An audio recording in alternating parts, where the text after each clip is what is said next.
Innal hamdalillah nahmaduhu wa nasta'inuhu wa nastaghfiruh wa na'udzu billahi min shururi anfusina wa min sayyiati a'malina may yahdihillahu fala mudhillalah wa may yudhlil fala hadiyalah. Allahumma shalli wa sallim wa barik ala sayyidina Muhammad wa ala alihi washabihi ajmain. Amma ba'du. Ya ayuhan nas, usikum wa nafsi bitaqwallah wa ta'atihi la'allakum tuflihun. Ya ayyuhalladzina amanu taqullaha haqqa tuqatih wa la tamutunna illa wa antum muslimun. A'udzu billahi minasyaitonir rajim. Laqad kana lakum fi Rasulillah uswatun hasanah liman kana yarjullaha wal yawmal akhir wa dzakarallaha katsiran. Hadirin dan Jumat yang berbahagia, marilah pertama-tama kita selalu memanjatkan puji syukur kepada Allah Subhanahu wa taala atas karunia berupa kesehatan, kenikmatan yang luar biasa, kenikmatan yang bersifat intangible yang sangat penting bagi kita dalam melangsungkan kehidupan. Salawat dan salam semoga selalu kita panjatkan, kita curahkan pada Nabi besar Muhammad SAW serta sahabat dan kaum muslimin, kaum mukminin di dunia ini. Khotib pada kesempatan ini akan selalu mengajak kita untuk terus meningkatkan ketakwaan kita, karena status di mata Allah tidaklah berdasarkan status ekonomi, bukanlah status akademik, bukanlah karena faktor etnisitas, tapi semata-mata karena faktor ketakwaan. Dan ketakwaan seperti apa yang harus kita wujudkan adalah ketakwaan yang sudah dicontohkan oleh Rasulullah SAW. Surat Al-Ahzab ayat 21 yang tadi sudah saya bacakan, yang artinya sesungguhnya telah ada pada diri Rasulullah itu suri tauladan yang baik. Suri tauladan yang baik bagimu, yaitu bagi orang yang mengharap rahmat Allah dan kedatangan hari kiamat, dan dia banyak menyebut nama Allah.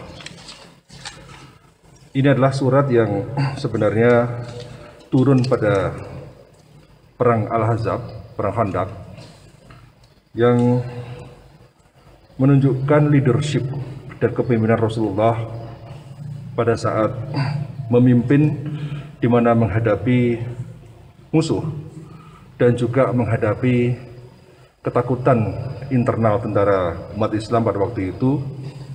Namun ayat ini turun untuk meyakinkan pasukan Rasulullah untuk tetap istiqomah meniru Rasulullah SAW. Proses leadership yang dilakukan oleh Rasulullah adalah sebuah proses yang menjadi inspirasi buat kita semua. Tidak hanya dalam konteks Al-Ahzab, tapi juga dalam konteks keseharian yang saat ini sudah kita kenal dengan sifat-sifat Nabi, khususnya dalam Nabi Muhammad SAW, dengan sifat yang disingkat sifat, yaitu sidik, fatonah, amanah, dan tabligh. Sidik adalah satu sifat yang berarti jujur, berkata benar. Ini merupakan satu sifat yang merupakan karakter personal yang menjadi basis bagi integritas. Kita tahu integritas satu modal yang sangat penting, karakter yang sangat penting, karena Thomas Stanley selalu mengatakan dari 100 faktor sukses dalam hidup ini nomor 1 adalah kejujuran. Jadi kejujuran sebagai satu modal yang sangat penting yang merupakan basis bagi integritas. Setelah sidik adalah fatonah. Fatonah itu berarti cerdas, pintar, menggambarkan kompetensi, menggambarkan skill, dan bahkan menggambarkan seseorang yang memiliki visi besar. Dalam konteks kekinian, maka kalau sidik kita terjemahkan sebagai basis bagi penguatan integritas kita, maka fatonah merupakan basis bagi kapabilitas kita. Kapabilitas merupakan satu modal penting hidup kita, yaitu kapabilitas yang berbasis pada pengetahuan, logika, rasionalitas, ya. dan juga sejumlah kemampuan-kemampuan objektif yang bisa kita contoh dari Rasulullah. Rasulullah membangun masyarakat Madinah bukan tanpa visi. Imajinasi beliau terhadap masyarakat Madinah itu merupakan satu visi besar. Visi besar yang kemudian diwujudkan dalam langkah-langkah strategis beliau sebagai seorang pemimpin.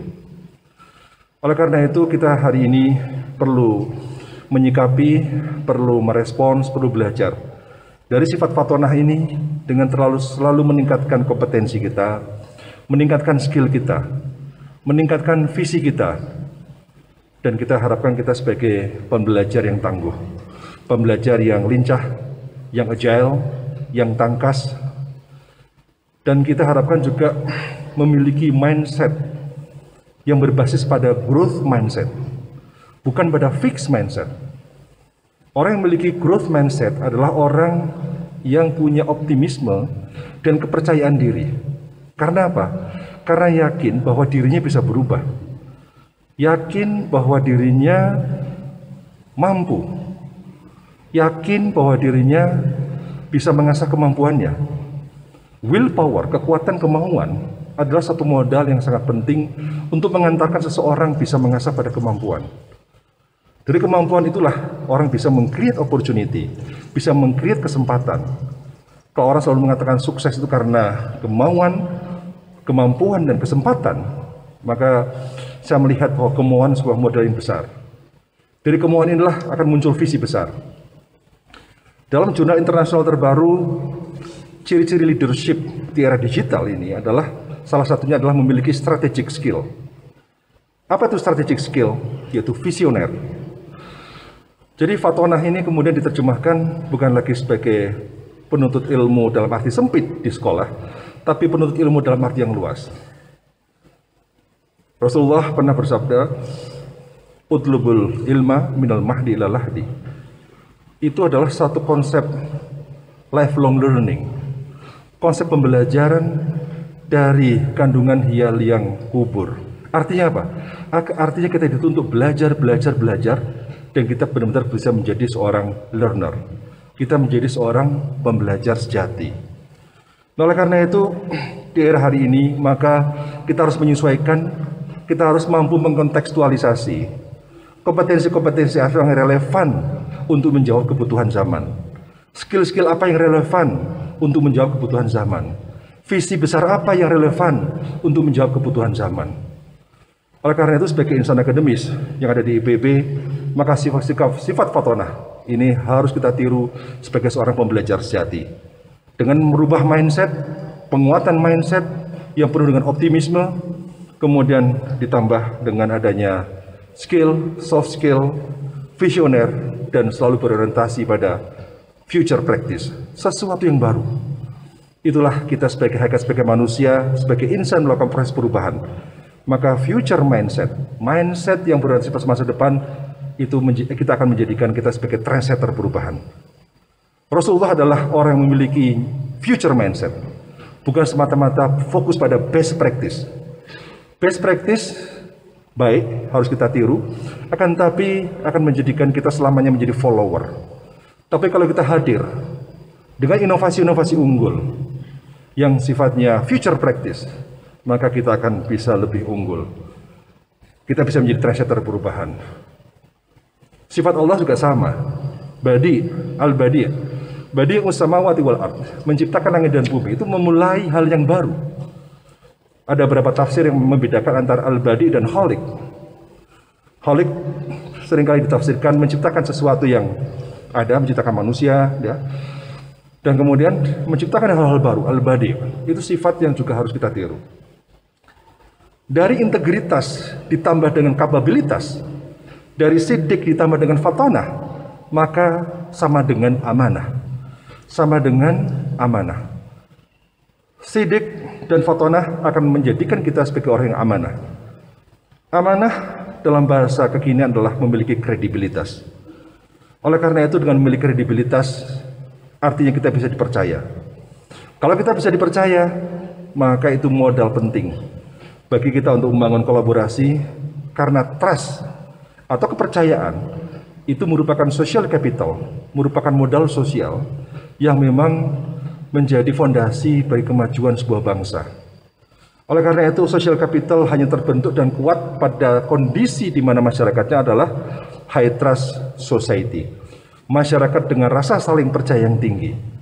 Oleh karena itu, dengan adanya kredibilitas kita, maka kita akan bisa menciptakan network, kita bisa membangun rasa saling percaya, dan itu adalah modal kita untuk terus bisa berkolaborasi dengan orang, karena orang percaya sama kita, dan kolaborasi adalah modal kita untuk inovasi. Dan kredibilitas ini modal juga penting agar kita bisa menjalankan tablik. Tablik yang efektif adalah tablik yang disampaikan oleh orang-orang yang kredibel. Orang-orang yang kredibel adalah orang yang dipercaya. Orang yang dipercaya adalah orang yang memiliki integritas dan kapabilitas. Sehingga tablik adalah tugas akhir seorang leader, seorang pemimpin, dan Rasulullah sudah membuktikan tablik, efektivitas tablik pada saat itu adalah karena faktor kredibilitas yang kuat, faktor status al-amin, faktor sifat amanah yang kuat. Oleh karena itu, tablik itu merupakan satu jalan bagi adanya sebuah proses transformasi, proses perubahan, sehingga tablik itu dalam bahasa artinya sebagai menyampaikan, berkomunikasi, komunikatif. Tapi dalam konteks perubahan adalah tablik itu menginspirasi. Dosen dan guru yang biasa saja hanya bisa menyampaikan. Guru dan dosen yang baik yang bisa menjelaskan. Guru dan dosen yang hebat adalah yang menginspirasi. Oleh karena itu, inspirasi satu modal penting. Inspirasi sebuah proses untuk menggerakkan orang lain untuk berpikir dan bertindak mengarah pada kemajuan. Oleh karena itu, hidup kita harus penuh dengan inspirasi.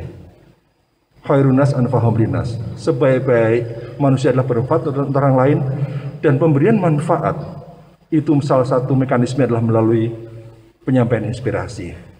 Dan inspirasi bisa dengan kata-kata, tapi inspirasi terbaik adalah dengan karya. Karya yang terbaik adalah karya yang membawa manfaat yang besar. Manfaat ada yang bersifat personal, ada manfaat yang bersifat komunal, ada manfaat yang bersifat institusional. Maka bagaimana saat ini kita harus berpikir, tablik pada hari ini adalah tablik yang menginspirasi agar kita benar-benar melakukan proses perubahan dengan inovasi-inovasi yang membawa pada perubahan secara institusional, secara sistemik, dan berkelanjutan. Oleh karena itu, pada kesempatan ini, tentu khotib dan saya pribadi berpesan, kita semua saatnya harus meniru sifat Rasulullah, sidik, fatonah, amanah, dan tablik, agar kita benar-benar menjadi seorang pemimpin di muka bumi ini, yaitu terus membawa perubahan, membawa rahmat bagi seluruh alam. Barakallahu li wa lakum fil Qur'anil azim, wa nafa'ani wa iyyakum bima fihi minal ayati wa dzikril hakim, wa taqabbalallahu minni wa minkum tilawatahu innahu was-sami'ul alim. Aqulu qouli hadza wa astaghfirullahal azim li wa lakum wa innahu wal ghafurur rahim.